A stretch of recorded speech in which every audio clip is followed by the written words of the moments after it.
1976 में जब बामसेप का निर्माण हुआ, कांसीराम जी ने किया था, तो 1976 से मैं कांसीराम जी के साथ में जुड़ा हुआ हूँ।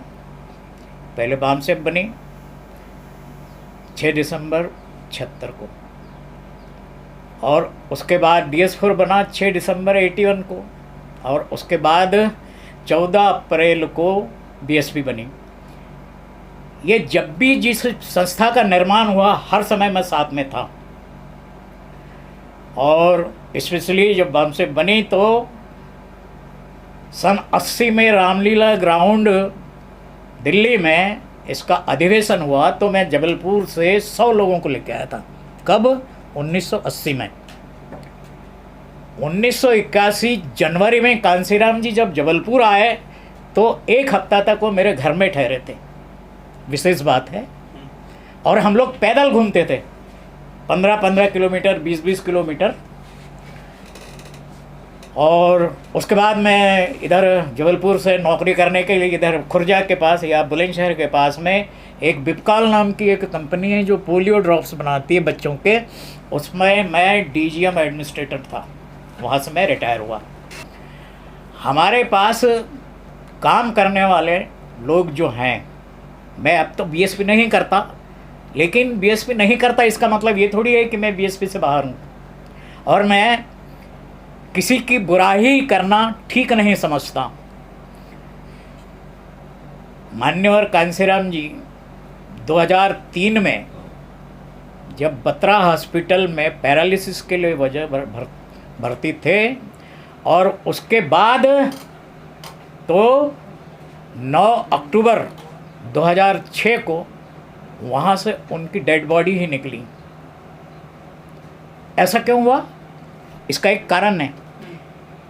हम लोग बाबा साहब को जानते हैं ना, बाबा साहब के साथ में भी ऐसी ही घटना हुई थी। हमारे साथी लोग कहते हैं कि बाबा साहब का मर्डर हुआ। वर्तमान में भी हमारे कुछ साथी लोग जो हमारे साथ में बाहर हुए हैं, वो कहते हैं कि कांसीराम जी का ट्रीटमेंट क्या केवल बत्रा में ही हो सकता था, एम्स में क्यों नहीं हुआ? ऐसे हमारे साथी लोग कहते हैं। मायावती को BSP का प्रेसिडेंट बनाया गया, और जब प्रेसिडेंट बनाया गया उस समय कांसीराम जी ने ही बनवाया। क्यों? क्योंकि वो इस हालत में नहीं थे कि वो BSP की प्रेसिडेंटशिप कर सके। और बनाया तो उसके पीछे एक उद्देश्य था। क्या? अम्बेडकराइट मिशन को आगे बढ़ाना है। कांसीराम जी के बाद अम्बेडकराइट मिशन किधर गया? हम कांसीराम जी तक ये बहुजन समाज बनाते थे। जब नया अध्यक्ष आया था उन्होंने सर्वजन समाज बनाना शुरू किया, क्योंकि आप BSP से रिलेटेड है और आप भी BSP से रिलेटेड है। हमको हकीकत जानना चाहिए। कांसीराम जी ने जो बामसेप बनाया था वो बुद्धिज्म के आइडियोलॉजी पर था। ट्रुथ, सत्य बोलो। आज वो ट्रुथ खत्म है। आज वो ट्रुथ खत्म है। कांसीराम जी ने कहा था कि मैं परिवार से कोई संबंध नहीं रखूँगा, ना मेरे नाम पे कोई अकाउंट होगा, और ना ही मैं परिवार के पास जाऊँगा। तो आपको शायद एक बात याद नहीं हो, याद करा देता हूँ मैं, कि जब कांसीराम जी के फादर की डेथ हुई तब 11 नंबर दिल्ली में रहते थे। वहाँ से हम लोगों ने बैठाया कि आप जाइए और फादर के अंतिम संस्कार में जाइए। कांसीराम जी को गाड़ी में बिठाया, गाड़ी में गए, आधे दूर तक के गए, वहाँ से दूसरी गाड़ी से वापस आ गए। बोले मेरा कोई परिवार से संबंध नहीं है। ट्रुथ। मायावती ने भी यही कहा कि मेरा कोई परिवार से संबंध नहीं है। लेकिन क्या किया उनने? अपने भाई आनंद को उपाध्यक्ष बना दिया। कितना पढ़ा है वो मालूम है? जब मैं बुलंदशहर में था, बुलंदशहर के पास एक ग्यासपुर नाम की जगह है, वहाँ पर एक गार्डन बगीचा खरीदा गया था, मालूम है आपको? वहाँ पे वो रहता था। और मुझे मालूम है, हमारे तो काफ़ी, अब मैं भी बुलंदशहर में ही रहता था ना तब वहाँ जा कर के हम मिलते थे। उसके बाद अभी वर्तमान में क्या हुआ? आनंद का लड़का आकाश आनंद, उसको कोऑर्डिनेटर बना, नेशनल कोऑर्डिनेटर। आता कुछ नहीं, साफ बताता हूँ मैं। क्योंकि इन लोगों से मैं मिला हूं ना, जिन लोगों ने अपना खून पसीना बहाया वो लोग आज सब बाहर हैं और सारे चमचे अंदर है। कांसीराम जी ने ये कहा था और बाबा साहब ने भी कहा था कि यदि आपने अपने साथ में किसी ब्राह्मण को लिया तो वो डूब जाएगा, जिस तरह से आरपीआई डूब गई। स्थिति ये है। साफ और ट्रुथ, सत्य बोलना चाहिए। हम सत्य नहीं बोलते इसलिए पिछड़ गए, हम सच नहीं बोलते इसलिए पिछड़ गए। और जो इंटेलिजेंसिया बीएसपी के साथ में था, आज वो इंटेलिजेंसिया नहीं है। यह भी एक बहुत बड़ा ड्रॉबैक है, बहुत बड़ा पॉइंट है। और मैं और मेरे साथ के लोग, आपको मैं बता देता हूँ, फरवरी 81 में करोल बाग अग्रवाल धर्मशाला में इंडिया के टॉप 38 लोगों का कैडर हुआ था 10 दिन का। उसमें मायावती भी थी हमारे साथ। इंडिया के टॉप 38 लोगों का कैडर फरवरी में अग्रवाल धर्मशाला करोल बाग में हुआ था। वहाँ पर बामसेप का ऑफिस भी नज़दीक ही है। उन 38 लोगों में से 37 लोग बाहर है, केवल एक मायावती भर है। ऐसा क्यों हुआ? जिन लोगों को साहब पसंद करते थे उन लोगों को मायावती ने बर्फ में लगा दिया, ऐसा वो कहती है। अब बुरा नहीं मानना, मैं जो बात सही है, जो सही है वो बता रहा हूं। और मैं ये नहीं कहता कि हम वोट किसको देना चाहिए। हमारे सामने कोई विकल्प नहीं है, समाज के सामने कोई विकल्प नहीं है। आरपीआई गड्ढे में चली गई। आज बीएसपी और इस समाज को जोड़ने वाली इंडिया में 117 पार्टियां हैं। कितनी हैं? 117 पार्टियां। उसकी लिस्ट है मेरे पास में। एक वो सावित्रीबाई फुले। कौन सी सावित्रीबाई फुले? ज्योतिबा फुले की घरवाली नहीं, श्रावस्ती वाली। उसने भी एक बीएसपी बनाई और नाम क्या रखा उसका मालूम है? कांसीराम बीएसपी। कांसीराम बीएसपी। मैंने उससे पूछा, कांसीराम बीएसपी नाम रखने से तुम्हारा फायदा क्या है? और उसकी वो राष्ट्रीय अध्यक्ष है, उसकी वो राष्ट्रीय अध्यक्ष है। और ये हमारा सत्यानाश क्यों हो रहा है? क्योंकि चमारों में और महारों में एकता नहीं है। यूपी का चमार जब महाराष्ट्र में जाता है तो वहाँ के महार लोग चमारों को भाव नहीं देते। यूपी में आता है तो चमार लोग उसको भाव नहीं देते। भाव नहीं देते का मतलब समझ गए आप? मेरे ख्याल से आपके पहले क्वेश्चन का आंसर पूरा हो गया। हाँ, हो गया ना पूरा? बिल्कुल बिल्कुल। सर, आपने कहा जो मान्यवर साथ के साथ लोग थे सबको बहन जी ने बाहर कर दिया, तो उसका कोई तो कारण रहा होगा सबको बाहर करने। उसका कारण है ना, उसका सबसे बड़ा कारण ये है कि ये लोग चमचागिरी नहीं करना चाहते थे और इसको चमचों से बड़ा प्यार है। जो इंटेलिजेंस का होता है वो नॉन इंटेलिजेंस की चमचागिरी नहीं कर सकता। आज जैसे हमारे साथ के सारे, मैंने क्या बताया, 38 लोगों को साहब ने ट्रेनिंग दिया 10 दिन, प्रतिदिन 16 घंटे। मैं भी था उसमें, इसलिए मुझे मालूम है। चमचे कौन है मायावती के साथ इस समय? सबसे बड़ा चमचा तो वो है। उसको छोड़ दीजिए। उसको छोड़ करके अभी आपके पड़ोस में बुलंदशहर में कौन है? बुलंदशहर का जो कभी जेल मंत्री भी रहा है, उसको मैंने बीएसपी सिखाया है, मालूम है नाम? धर्मवीर अशोक। सबसे बड़ा चमचा। चमचा किसे कहते हैं मालूम है आपको? कांसीराम साहब ने चमचा एज लिखी है, आपने पढ़ी है? आपने भी पढ़ी है? नहीं पढ़ी, उसको पढ़िए। चमचा किसे कहते हैं? चमचा उसे कहते हैं जो ये चमचा है, जिस चमचा रखा है, ये कुछ नहीं करेगा। चमचा कुछ नहीं करता।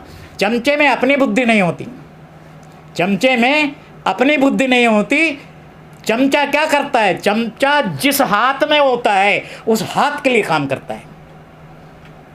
चमचा जिस हाथ में होता है उस हाथ के लिए काम करता है, चमचा अपने आप कुछ नहीं करता। और धर्मवीर अशोक का तो चुनाव में कोई इंटरफेयर नहीं रहा। कौन कहता है? धर्मवीर अकर उससे तो मेरी रोज़ बात होती, मैंने पढ़ाया है भाई उसको, मैंने बाम से पढ़ाया है, बीएसपी पढ़ाया है, मैं बुलंदशहर में ही था, मेरी तो रोज़ बात होती रहती है। किसने कहा नहीं है? उससे वो चमचा है, उससे कहा यूपी में नहीं आओगे ना यहाँ। फिर से बताऊँ, ठीक है। हमारे पास में बुद्धि है। आपने जो सवाल किया था कि जो लोग इंटेलिजेंसिया है, वो इंटेलिजेंसिया नॉन इंटेलिजेंसिया के साथ में कभी नहीं रह सकता। तो फिर मायावती के साथ में जब गाड़ियाँ नहीं थी तब वो मेरे साथ बस में घूमती थी। आपको एक विशेष बात बता रहा हूँ मैं। 11 फरवरी 1981 को हम मुजफ्फरनगर गए थे, कैसे? बस से।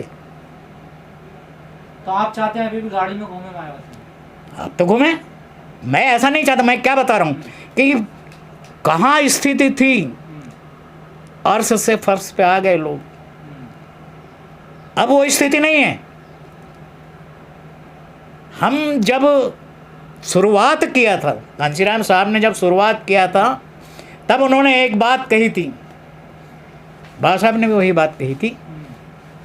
कांशीराम जी का क्या है? कांशीराम जी एक, आप भिक्खु समझते हैं? भिक्खु समझते हैं? कांशीराम बगैर चिवर के भिक्खु थे। भिक्खु के पास कोई प्रॉपर्टी नहीं होती, उसकी कोई रिश्तेदारी नहीं होती, उसकी कभी कोई शादी विवाह नहीं होता है। कांशीराम ऐसे व्यक्ति थे। तो मायावती तो वही है, कौन सी प्रॉपर्टी उनके नाम है ना, उन्होंने शादी ब्याह किया? क्या बोलते हैं? परिवार है कि नहीं? परिवार है कि नहीं? शादी वाला परिवार नहीं कहलाता। नहीं सर, पढ़ने की बार बार बात आ रही है, पढ़े तो लालू के परिवार में भी कोई नहीं है। लालू के, हमको लालू से क्या लेना देना है? हमको लालू से क्या लेना देना है? लालू से हमको क्या लेना देना है? वो तो ब्राह्मणवादी आदमी है, हम तो अम्बेडकराइट आदमी हैं। लालू ओबीसी का आदमी है, मुलायम ओबीसी का आदमी है। ये लोग अम्बेडकराइट मूवमेंट वाले नहीं हैं। अगर ये लोग अम्बेडकराइट मूवमेंट के साथ में अगर जुड़ जाते हैं, आज हमारी जो दुर्दशा हो रही है वो इसलिए नहीं होती। हमारी दुर्दशा का कारण ओबीसी के ये लीडर हैं। हमारे लीडर तो है ही, हमारे इतने लीडर है। मैंने जैसे बताया कितनी पार्टियां हैं? 117। सर, आम मान्यवर साहब के साथ के लोग, इतने लोग थे, इतने बुद्धिजीवी लोग थे, इतनी बड़ी सोच आप लोगों के पास थी, तो आप लोगों ने कोई नया रास्ता, अलग रास्ता क्यों नहीं बना पाया? कौन सा रास्ता बनाते हैं? कांशीराम जी का एक ही रास्ता था। बीएसपी मायावती भटक रही थी तो आप कोई नया रास्ता बनाते ना। कांशीराम जी, आप तो गायब हो गए सारे लोग। हाँ बिल्कुल गायब हो गए, सारे लोग गायब हो गए। उसके पीछे कारण बताया ना मैंने। सबसे बड़ा कारण ये सारा इंटेलिजेंसिया नॉन इंटेलिजेंसिया के साथ में रहना नहीं चाहता। और जो इंटेलिजेंसिया है, कांशीराम जी का मेन उद्देश्य क्या था? इस देश में बुद्धिज्म लाना है, ये मेन उद्देश्य था।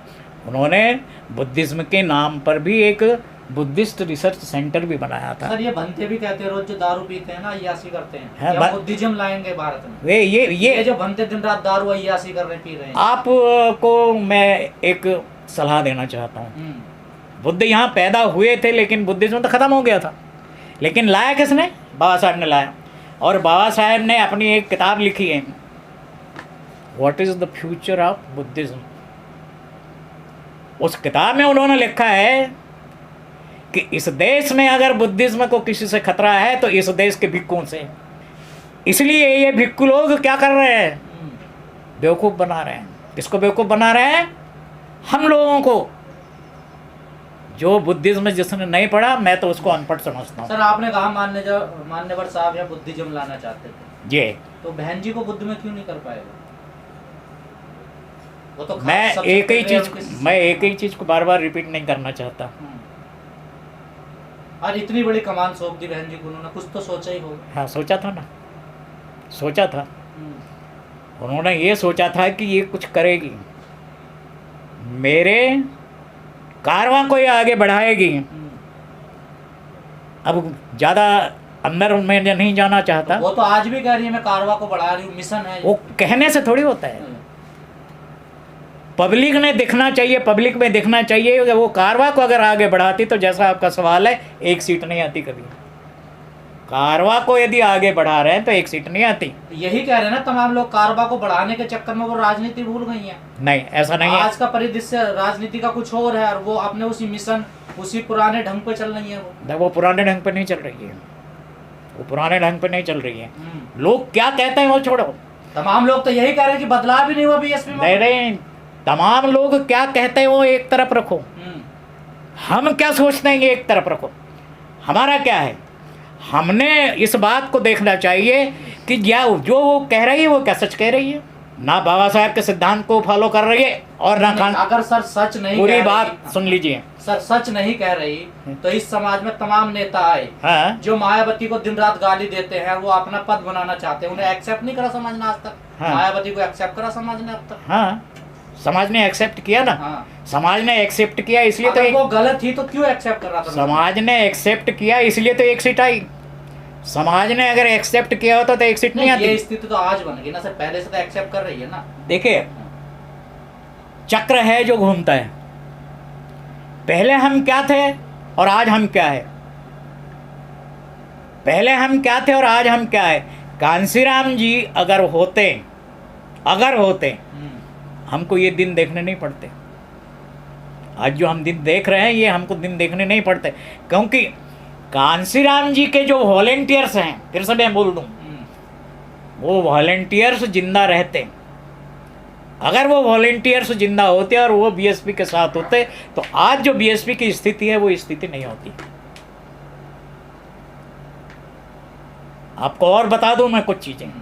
कांसीराम जी जब थे तो वो अखबार निकालते थे। क्या निकालते थे? अपरिष्ट इंडियन, बहुजन संगठक, बहुजन नायक। कहाँ है कांसीराम की विरासत? कहाँ है ये पेपर? क्यों नहीं निकल रहे हैं? किसने निकालना चाहिए? जिसको विरासत मिली उसको निकालना चाहिए कि नहीं? क्यों बंद किया गया? पर आप तो नारा देते हैं मान्यवर साहब को ही, उनको कोड करके कि मीडिया माफिया से दूर रहना चाहिए, मनी मीडिया माफिया से दूर रहना चाहिए। कौन कहता है? तमाम ये अम्बेडकरवादी ये दिन रात यही कहते हैं। पूरे चुनाव में हमने सुना। ये पहली बार कहा था बामसेप की मीटिंग में, बीएसपी की मीटिंग में नहीं कहा। मैं फिर से आपको फिर रिपीट कर देता हूँ, बीएसपी को मीडिया के साथ आना चाहिए। बीएसपी के साथ में मीडिया होना चाहिए, बीएसपी को मीडिया के साथ आना चाहिए, ऐसा नहीं है। देखिए, शब्दों में बहुत फ़र्क है, शब्दों के में बहुत फ़र्क है। नहीं, अभी तो बीएसपी ने मीडिया से दूरी बनाई है, मीडिया तो साथ आना चाह रहा है। हाँ, पर बीएसपी ने मीडिया से दूरी बनाई है। ये ऐसा कौन कहता है? हम दिन रात देख रहे हैं सर, बीएसपी का कोई नेता मीडिया पे नहीं आना चाहता। क्यों नहीं आना चाहता? किसने कहा? किसने कह दिया ये? हम कह रहे हैं सर। आपके कहने से नहीं होता। आप मीडिया के आदमी हैं क्या? आप मीडिया के आदमी हैं? मीडिया के आदमी हम तो। आप मीडिया के आदमी हैं तो मीडिया में बीएसपी के आदमी बहुत आते हैं, हम सुनते हैं ना। लेकिन बीएसपी के नेता कहते हैं कि मनी माफिया मीडिया से दूर रहना है। ये बामसेप का नारा था, ये मनी मीडिया माफिया से दूर रहिए। बीएसपी के लोग सिर्फ कहते हैं, लेकिन बीएसपी की टॉप लीडर कहाँ है? वो मनी मीडिया माफिया के साथ में है या नहीं है? आज इतने सारे मनी के चल रहे हैं, वो किस पे चल रहे हैं? सतीश चंद्र मिश्रा को एडवोकेट किस लिए रखा गया? इसलिए रखा गया ना। मैं फिर से आप लोगों से फिर कहता हूँ, हमें गहराई तक बातें मालूम होना चाहिए। सतीश चंद्र मिश्रा को साथ रखने का एक ही कारण है कि वो पैसों के लेन देन से बचाव करे, एक ही कारण, इसलिए उसको जनरल सेक्रेटरी बनाया गया है, अदरवाइज कोई बात नहीं। तो दूसरे लोग तो काम करते हो, दूसरे लोग जो साथ में काम करते हैं वो सारे चमचे हैं, एक भी इंटेलिजेंट आदमी नहीं है। तो सर ये तो प्रकाश अम्बेडकर, राजरत्न अम्बेडकर, बामेन मेश्राम, उदित राज, ये जो तमाम नेता हैं दलितों की एक बड़ी लिस्ट है राजनीति में। हाँ। ये तो कुछ करते हैं ना सर। क्या करेंगे? ये क्या करेंगे? मायावती गलत है तो इन लोगों तो कुछ करना चाहिए। ये करते क्या हैं? हाँ। ये लोग क्या करते हैं? फिर से मैं कुछ चीज़ों को रिपीट करता हूँ। जैसे बीजेपी है, बीजेपी का चुनाव होता है, लीडरशिप होती है। बीएसपी का कब चुनाव होता है? कब लीडरशिप होती है? जैसे आपने सबके चुनाव जैसे हो रहे सबको पता नहीं कैसे चुनाव करती है, किसको चुनती है, ये सब पता है। वह बाकी के लोगों के जिनके आपने नाम लिया उनके बारे में भी बता दूं।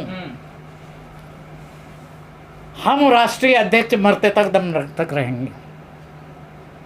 प्रकाश आंबेडकर हो, चाहे वामन मेश्राम हो, और किसके किसके नाम लिया। उदित राज कांग्रेस में चला गया, पासवान वगैरह भी हैं, पासवान मर गया, उसका लड़का बेकार है, वो फिल्म में काम करने गया था, वहाँ से भगा दिया उसको। और किस किस के नाम लिए थे आपने।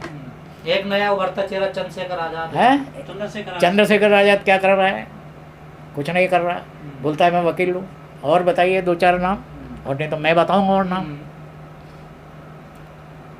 117 पॉलिटिकल पार्टीज रजिस्टर्ड है कागजों में। दलितों की नहीं कहो उसको, दलित शब्द अब नहीं इस्तेमाल होता। दलितों की नहीं, चबारों की और महारों की और खटीकों की। जो बोलता ना 6000 जातियां हैं, 6000 जातियों में से 50 जातियां भी इकट्ठी नहीं है। तो सर किसका काम है इकट्ठा करना है? किसका काम है ये, किसका काम है आप बताइए ना, किसका काम है, कौन करेगा। मीडिया के आदमियों को ज़्यादा खबर रहती है कि कौन करेगा, बताइए आप कौन करेगा। जैसे लोगों का काम था ये। मेरा काम नहीं, मैं तो मीडिया के आदमी से पूछ रहा हूँ ना इस समय, कि मीडिया का आदमी बताए कि कौन करेगा। आप जैसे बुद्धिजीवी लोग जो मैं बुद्धिजीवी नहीं, समाज के लोग, मैं बुद्धिजीवी नहीं, आप लोगों का काम था ना समाज को एकजुट रखना। हाँ, लेकिन मैं और मेरे जैसे आदमी पॉलिटिक्स नहीं करते। हमारे साथ के जितने 37 आदमी थे, कोई भी पॉलिटिक्स में नहीं है। महाराष्ट्र में सबसे ज़्यादा पॉलिटिकल पार्टीज़ हैं, सारे की सारी पॉलिटिकल पार्टियां कौन चलाता है, महार चलाते हैं। और वहाँ पर महारों का चमारों से कोई लेन देन नहीं। आज की तारीख में मैं बता रहा हूँ, आज की तारीख में कोई महार चमार के घर में जाके पानी नहीं पीता। आज की तारीख में भी बोलते हैं छुआछूत खत्म हो गया। कैसे हुआ? आपस में तुम्हारा पानी लेन देन नहीं है, तो फिर दूसरों को गालियाँ क्यों देते हो आप लोग? कौन गाली देता है? हमारा समाज गाली देता है। मनुवाद से लड़ाई, हमारी ब्राह्मणवाद से लड़ाई, तमाम दुनिया भर की बात। ये गालियाँ नहीं है।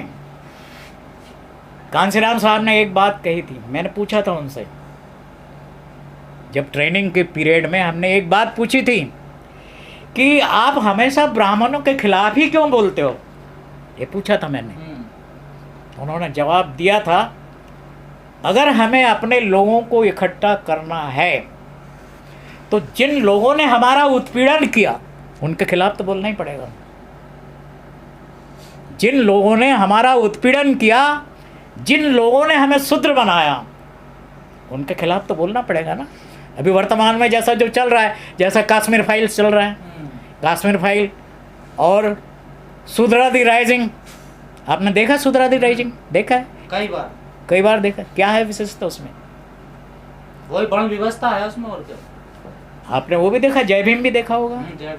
जो लोग ये फिल्म बनाते हैं वो लोग शूद्र नहीं हैं। जो लोग ये फिल्म बनाते हैं वो शूद्र नहीं है।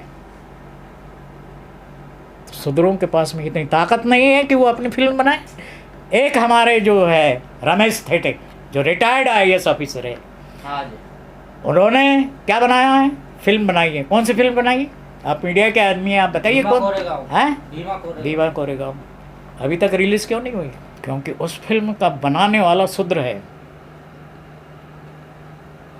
उस फिल्म का बनाने वाला शूद्र है और सेंसर बोर्ड उसको पास नहीं कर रहा है, इसलिए रिलीज नहीं हुई। हमें बहुत सी जानकारियाँ होना चाहिए।